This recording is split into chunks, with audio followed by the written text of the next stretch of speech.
El combate blindado en la zona gris del este de Ucrania ha alcanzado un nivel de intensidad donde la doctrina teórica es superada por la realidad táctica. En un incidente registrado durante una mañana de mediados de abril, las condiciones meteorológicas y del terreno jugaron un papel determinante en el desenlace de un enfrentamiento directo. Con el suelo reblandecido por el deshielo primaveral y una densa niebla baja que reducía la visibilidad entre las líneas de árboles, dos columnas blindadas se encontraron frente a frente a una distancia crítica de tan solo 300 metros. Este tipo de escenario, conocido técnicamente como encuentro de reunión, se caracteriza por la ausencia de preavisos, inteligencia previa o apoyo de fuego coordinado, dejando el resultado exclusivamente en manos de la velocidad de reacción de las tripulaciones y la eficacia de su entrenamiento. La zona gris no representa una línea estática en los mapas, sino un espacio en disputa constante entre las posiciones defensivas ucranianas y rusas.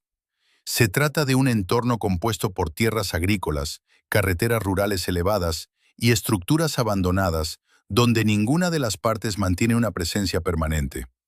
Las operaciones en este sector son intrínsecamente peligrosas, pero se consideran necesarias para el reconocimiento, el suministro de posiciones avanzadas y la identificación de brechas en el despliegue enemigo.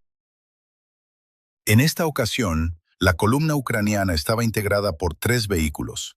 Un tanque principal de batalla T-64BB, liderando la formación, seguido por dos vehículos de combate de infantería BMP-2 con escuadras de infantería mecanizada. Esta configuración es el estándar ucraniano para patrullas en la zona gris, diseñada para equilibrar potencia de fuego, seguridad de flancos y una firma visual reducida.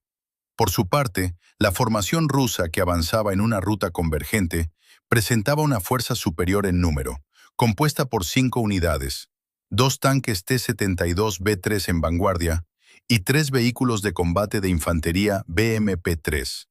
Con aproximadamente 65 efectivos en total, la composición de la columna rusa sugería una misión de reconocimiento con fuerza o un reabastecimiento de importancia táctica.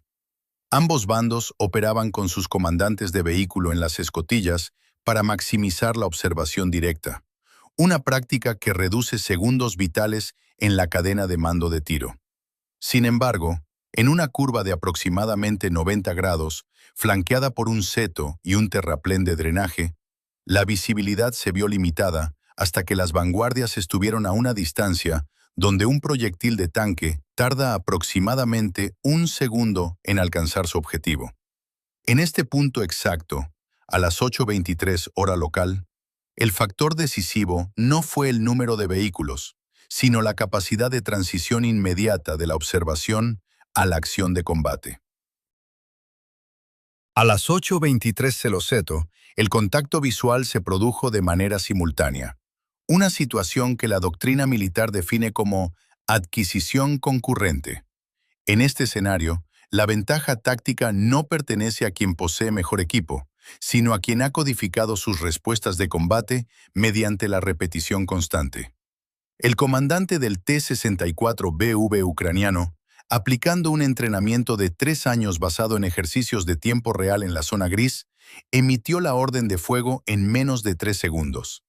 La realidad neurológica de una tripulación altamente entrenada permitió que el proceso de toma de decisiones se comprimiera, ejecutando la acción antes de que el análisis consciente fuera completado. Como resultado directo, el primer proyectil ucraniano impactó en la placa del glacis del T-72B3 ruso a las 8:23 minutos 14 cientos. El tanque líder ruso quedó neutralizado de inmediato, y en menos de 40 segundos, las explosiones secundarias del cargador automático destruyeron el vehículo por completo. La respuesta rusa se vio lastrada por su propia metodología de mando.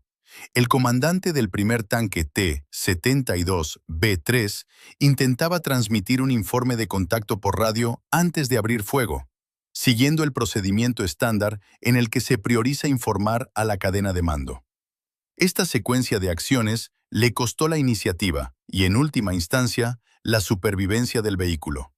La comunicación nunca se completó. El segundo tanque de la columna rusa, que no recibió el informe de contacto, se encontraba aún en fase de evaluación de la situación cuando el T-64BV ucraniano disparó su segundo proyectil. A las 8:23:22, tan solo 8 segundos después del primer impacto, el segundo T-72B3 fue alcanzado en su oruga izquierda, quedando inmovilizado. En menos de 10 segundos desde el inicio del encuentro, la capacidad de choque pesada de la columna rusa había sido anulada.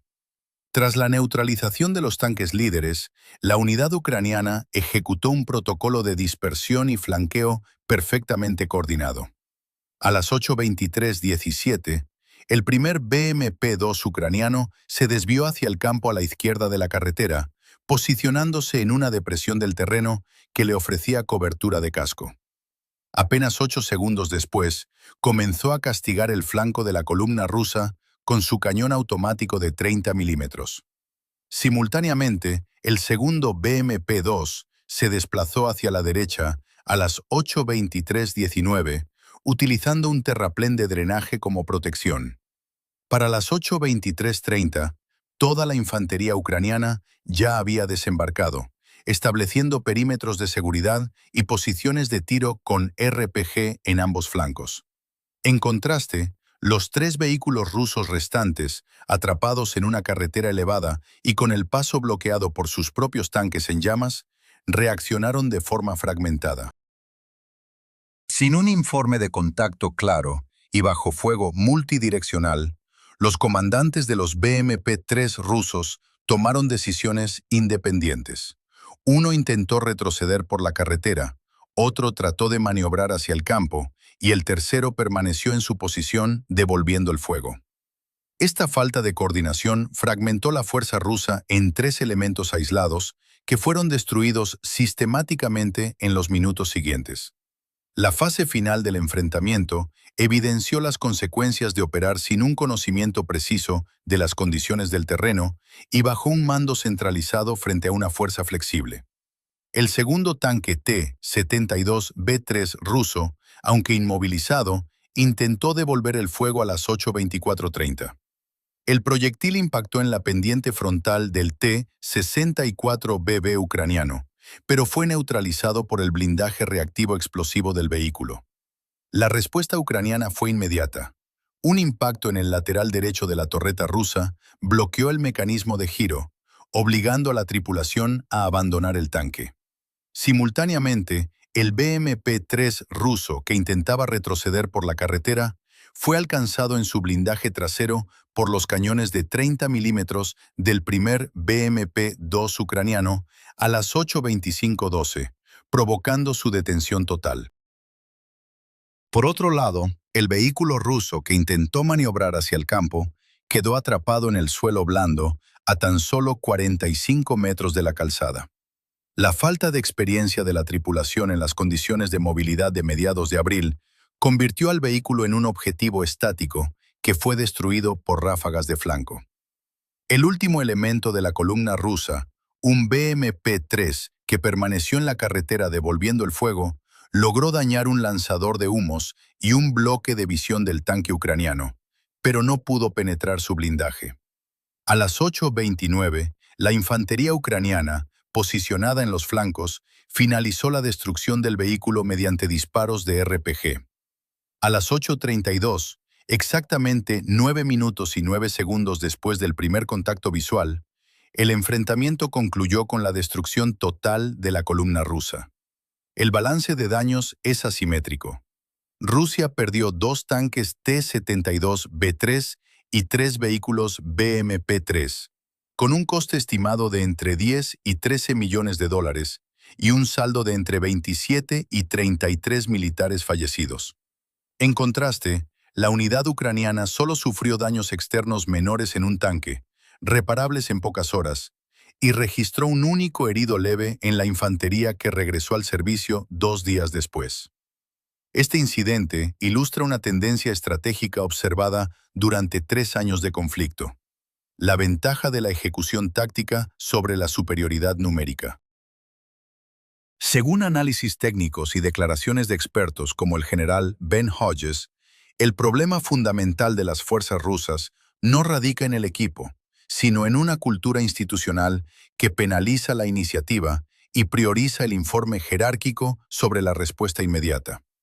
Ucrania ha logrado integrar las lecciones de combate en un ciclo de entrenamiento rápido que permite a sus tripulaciones actuar por reflejo condicionado. La destrucción de una fuerza superior en menos de 10 minutos subraya que, en la guerra mecanizada moderna, la velocidad de decisión y la adaptación al terreno son los factores que determinan la supervivencia. Para más información y actualizaciones sobre el desarrollo de las operaciones en el frente, suscríbase a nuestro canal.